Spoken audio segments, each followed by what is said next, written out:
Alright kids, today is the day that we are going to go over the much anticipated Hocus Pocus body paint. I'll be showing you the sketch that I made for each girl, and then I've already got the base paint laid for each one of them, and I'm just going over some of the textures and stuff that I'm putting in.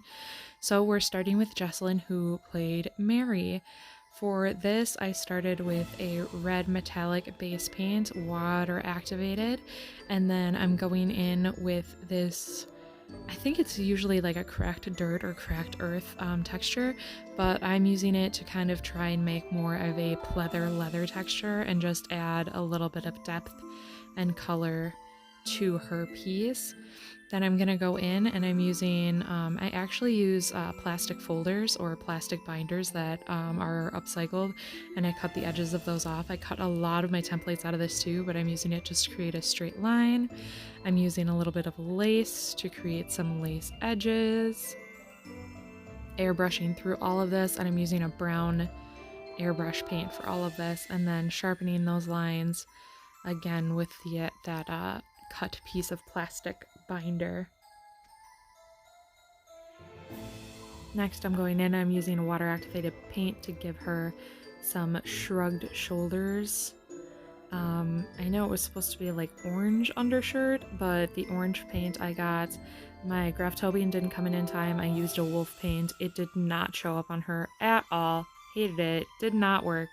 So I ditched it and did white instead. Now we're doing those stitches down the front of her corset top.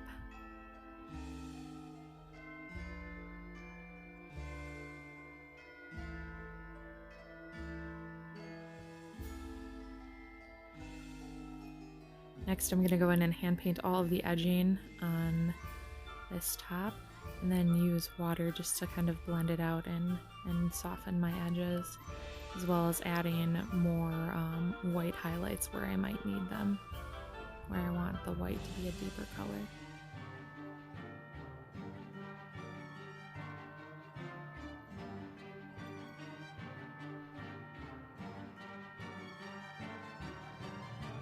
Little bit of airbrush detailing, and that's pretty much how I did Mary's. Next, we're moving into Sarah. For Sarah's, my big highlight of this piece was having lace sleeves, so I'm actually using these old curtains, and I'm airbrushing through the entirety of the old curtain. To get Sarah's sleeves on Ashley, the model, I had to work with her really closely to make sure that we were in good communication about keeping that curtain in place, and she actually helped maneuver around with me and help get everything where it needed to be. So as we're moving through this, you'll kind of see us try to communicate and move together to keep the pattern all in one place while moving her body so that I can access places that I wouldn't otherwise be able to reach.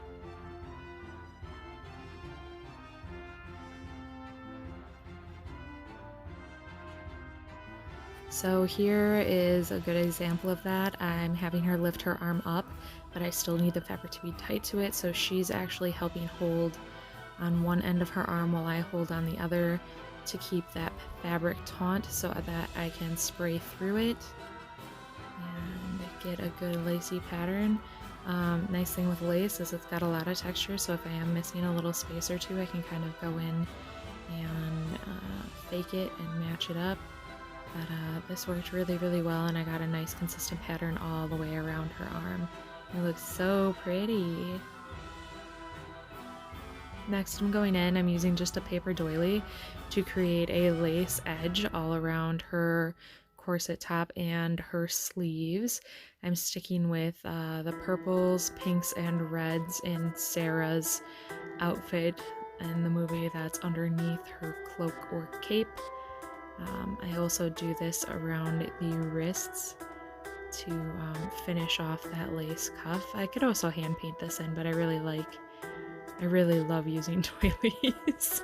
I just think it adds such a nice edge that's not super harsh, but really cute.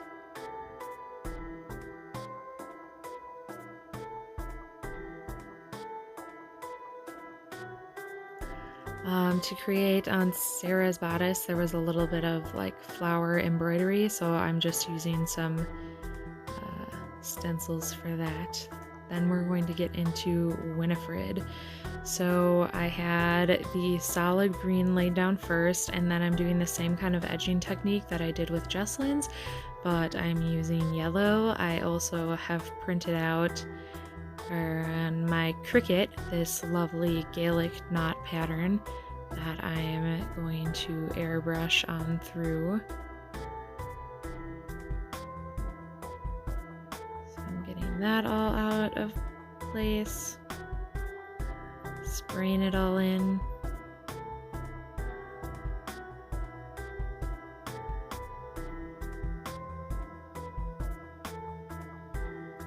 I also decided to pattern on top of the green with another shade of green that turned out pretty light, and with yellow, some little bitty stars all over her paint. I feel like this also added some texture and some depth, and the Winifred paint was definitely kind of like my highlighted paint. She is the head honcho, the leader of the pack, and I wanted to make sure that, you know, I got all that taken care of and really gave her some spotlight.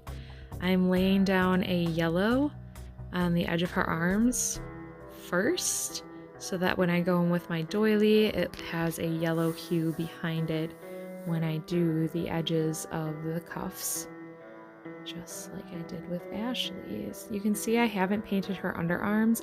I always leave those for last, me personally, so if there's sweat or anything, you know, I can save myself the trouble until the very end. So that's the very last thing that I paint. And even though it's the last paint I'm showing you, it was the first paint I did in the day, was Winifred's. So once again, doily purple airbrush, we're getting it done. We're getting a cute little lacy edge in. And then I'm using my folder chunk for my hard edge so that I can add some depth to this corset. And there we have the finished product. Don't forget to like, subscribe, find the girls' info below. Ta-da!